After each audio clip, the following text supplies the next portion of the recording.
अस्सलाम वालेकुम। मेरा नाम है असफर फरीदी। दोस्तों, मैंने सोशल मीडिया पर अपना नया चैनल शुरू किया है, असफर लैंड। इसमें मैं आप लोगों तक अपनी बातों को पहुंचाने की कोशिश करूंगा।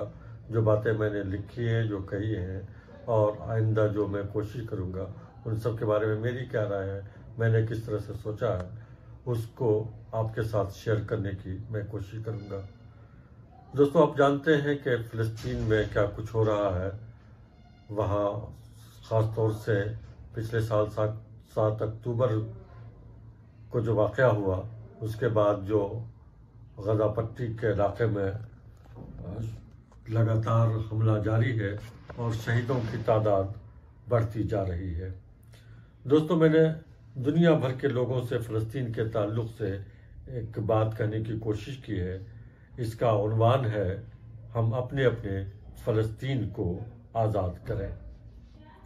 हम अपने अपने फ़लस्तीन को आज़ाद करें। फ़लस्तीन के गज़ा पट्टी इलाके से हमास के ज़रिए मकबूजा हिस्से पर 7 अक्टूबर को सुबह सवेरे रॉकेटों की बारिश किए जाने के बाद गासिब अफवाज ने जवाबी हमले का जो सिलसिला शुरू किया है, वो हनूज जारी है और आइंदा हफ्तों नहीं बल्कि महीनों तक उसके रुकने के कोई आसार नजर नहीं आ रहे। गासिब अफवाज और उसके सरबराहों की हिकमत अमली पर नजर रखने वाले बताते हैं कि वो इस जंग के बहाने गज़ा पट्टी को फ़लस्तीनियों से खाली कराएंगे, उन्हें गज़ा पट्टी से मुत्तसिल मिस्र के इलाके में मुंतकिल होने पर मजबूर करेंगे और फिर वहाँ भी गरब उर्दुन की तरह महसूर आबादी बसाने की कोशिश की जाएगी। मिस्र के उस हिस्से में बसाए गए फ़लस्तीनियों को मकबूजा इलाके की तरफ देखने की भी इजाज़त नहीं होगी और उसकी जिम्मेदारी मिस्र की हुकूमत के सर होगी। इधर एक ताज़ा खबर ये आई कि गासिब टोली के सरबराह ने गज़ा पर न्यूक्लियाई हमला करने का मशवरा देने वाले अपने एक साथी को टीम से निकाल दिया है। गज़ा पट्टी पर फजाई और ज़मीनी हमलों के साथ ही दुनिया भर में नफसियाती जंग का सिलसिला जारी है। इत्तेफाक से मकबूजा फ़लस्तीन पर हुक्मरानी कर रही गासिब टोली जिस तरह खित्ते में हथियार और दूसरे जंगी वसाइल में फ़लस्तीनियों के मुकाबले में बहुत ज़्यादा ताकतवर है, उसी तरह आलमी सियासत पर नफसियाती जंग के हरबे भी उसके पास बहुत हैं। यही वजह है कि मकबूजा खित्ते में एक बच्चे की मौत पर पूरी दुनिया इंसानियत नवाज बन जाती है, जबकि सैकड़ों बच्चों की हलाकत को इस तरह नज़रअंदाज कर दिया जाता है जैसे वो बच्चों का खेल हो। लेकिन दुनिया और गासिब क़ुव्वतों का ये खेल नया नहीं है, इसलिए उनसे तवक्को रखना भी बेकार है। हाँ, अपने अंदर अगर हम कोई बड़ी तब्दीली लाने में कामयाब रहे तो फिर वही दुनिया सच में इंसानियत नवाज बन जाएगी। अपने अंदर बड़ी तब्दीली इज्तिमाई सतह पर कब और कैसे आएगी, इस पर बहस से अलग मेरी तवज्जो फिलहाल इनफरादी तौर पर इस्लाह की जानिब मरकूज है। इसमें कोई दो राय नहीं कि फिलहाल फ़लस्तीन और वहाँ के अवाम ही दुनिया की बड़ी आबादी में बहस व मुबाहसे का मौजू बने हुए हैं, लेकिन कभी हमने गौर किया है कि हमारे आसपास भी फ़लस्तीन बसता है? जी, ये सच्ची बात है। अपने अतराफ में नज़र उठाकर देख लें, एक न एक फ़लस्तीन मिल जाएगा। उसको समझने के लिए मगरबी एशिया में वाक़ उस फ़लस्तीन की तरफ चलते हैं जहाँ बैतुल मक़दस है और जिस पर 1948 से गासिब क़ुव्वतें काबिज़ हैं। सबको मालूम है कि फ़लस्तीन पर कब्ज़े की उम्र बहुत ज़्यादा पुरानी नहीं है।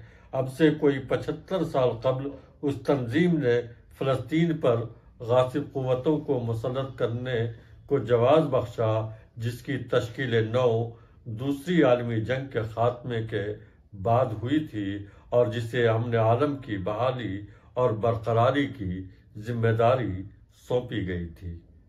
उसका नाम अक़वाम मुत्तहिदा है। अक़वाम मुत्तहिदा ने अपने बारे में खुद बताया है कि वह बैन हुकूमती तंजीम है और उसका एलानिया मकसद बैनुल-अक़वामी अमन और तहफ़्फ़ुज़ की बरकरारी, मुल्कों के दरमियान दोस्ताना ताल्लुकात का फ़रोग़, बैनुल-अक़वामी ताउन का हुसूल और मुल्कों के इक़दामात की हम आहंगी के मरकज़ के तौर पर काम करना है। उसी ने 29 नवंबर 1947 को गासिब क़ुव्वत को एक मुल्क की सूरत में कायम करने की करारदाद मंजूर की थी। अक़वाम मुत्तहिदा की 181वीं करारदाद ने फ़लस्तीन को 2 हिस्सों में तक़सीम करके एक को गासिबों के हवाले करने और दूसरी जानिब वहाँ के मकामी बाशिंदों को अपना निज़ाम हुकूमत चलाने की मंजूरी दी। अक़वाम मुत्तहिदा की इस तजवीज़ को दुनिया के उन मुल्कों ने पलक झपकते मंजूर कर लिया जो चंद दिन कबल तक हर तरफ खून की होली खेल रहे थे। कमाल की बात यह है कि गासिब क़ुव्वत ने अक़वाम मुत्तहिदा की करारदाद के उस हिस्से को तो कबूल कर लिया जो उसके हक में थे, लेकिन मकामी बाशिंदों यानी फ़लस्तीनियों के हुकूक इख्तियारात वाले हिस्से को मानने से यकसर इनकार कर दिया। जाहिर है कि बेईमानी और ताकत के जोर पर वजूद में आई गासिब क़ुव्वत से कभी भी इंसाफ की तवक्को नहीं की जा सकती, और ख़ास तौर पर ऐसी सूरत में जबकि उसकी पुष्ट पनाही वो क़ुव्वतें करती रही हों जिनके नाम दुनिया भर में इंसाफ का खून बहाने और मजालिम का पहाड़ ढाने का रिकॉर्ड हो। इसके लिए बतौर मिसाल सिर्फ बरतानिया और अमरीका का नाम लेना ही काफ़ी होगा। वैसे इसकी फहरिस्त बहुत तवील है। फ़लस्तीन के मकबूजा इलाके में दुनिया के मुख्तलिफ हिस्सों से लोगों को लाकर बसाया गया। मकबूजा खित्ते में जो आबादी है उनमें रूस और अतराफ के लोग ज़्यादा हैं। उसके बावजूद कुछ लोग समझते हैं कि रूस फ़लस्तीनियों के साथ खड़ा है या पहले खड़ा था। अब बात हमारे अतराफ के फ़लस्तीन की। हम जब उस फ़लस्तीन की बात करते हैं जहां मस्जिद अक़सा वाक़ है और मस्जिद अक़सा की आज़ादी की बात करते हैं तो हमारा जहन अपने अतराफ की ज़मीनों पर गासबाना या बेईमानी से किए गए कब्ज़े की तरफ चला जाता है।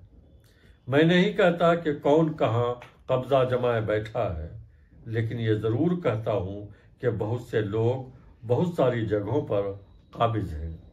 उनमें मसाजिद भी हैं, दरगाहें और मदरसे भी।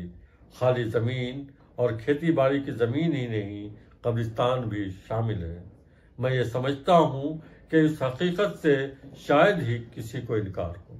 ये भी नहीं है कि ऐसे मामलात सिर्फ बड़े शहरों में हो रहे हैं या तवील मुद्दत से वहाँ ऐसी बीमारियाँ आम हैं, बल्कि छोटे छोटे गाँव और मोहल्लों में भी हम उस ज़मीन और इमारत को अपना बनाने की कोशिश करते हैं जो किसी भी ज़ाविये से हमारी नहीं है।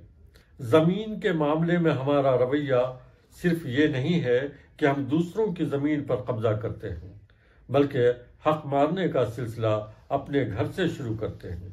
ये भी नहीं है कि एक मखसूस तबका के लोग गासिब होने में माहिर हैं, बल्कि यहाँ तो हाल ये है कि हमारी अक्सरियत इस बीमारी की शिकार है, जिसके बस में जितना होता है गस्ब करने की कोशिश करता है। गस्ब, हक तलफी और जुल्म की तारीफ क्या है इसके बारे में तो माहिरीन बताएंगे। मैं सिर्फ इतना जानता हूँ कि जो आपका नहीं है वो नहीं है, और ये जानते हुए अगर आप किसी भी चीज़ को अपने कब्ज़े में लेते हैं तो ये गस्ब है, कब्ज़ा है, और अगर मालिक की मर्जी के बगैर लेते हैं तो ये जुल्म है।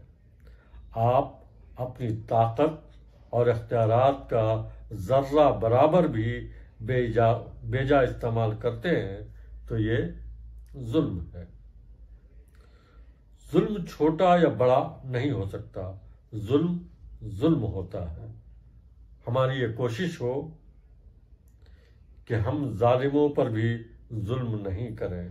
इसलिए आलमी मीडिया की ये बात अगर दुरुस्त है कि मकबूजा फ़लस्तीन से हिरासत में लिए गए चंद बच्चों और खवातीन के साथ नाजेबा और जालिमाना सलूक किया गया है, तो इसकी जितनी भी मजम्मत और मुखालफत की जाए वो कम है। उसकी इसलिए भी मजम्मत करने की ज़रूरत है कि मस्जिद अक्सा की आज़ादी के हामी भी अगर जुल्म व बर्बरियत का इर्तकाब करेंगे तो फिर एक जालिम के हाथ से दूसरे जालिम के हाथ में मस्जिद अक्सा को देने के लिए दुआ करने की कोई ज़रूरत नहीं है। फ़लस्तीन पर आज जो लोग काबिज हैं, उन्हें और उनके हामियों को मालूम है कि इस्लाम का नाम लेने वालों ने कभी भी ऐसी मज़मूम हरकत नहीं की है। बहुत बहुत शुक्रिया।